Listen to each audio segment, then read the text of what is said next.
এই থাকি গেল ধসে।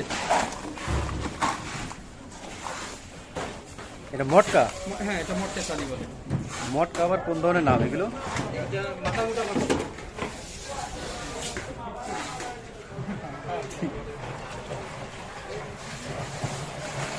এটা ফ্রেশ মটকা, মানে মটকা দিয়েছেন চোদ্দ দিবেন সাজানোর সময় নেই, একেবারে ফ্রেশ, একদম ফ্রেশ, এর ভিতরে কোনো ভেজাল নেই।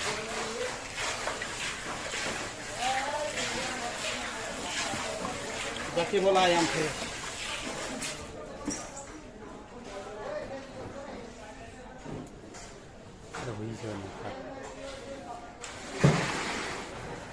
যাকে বলে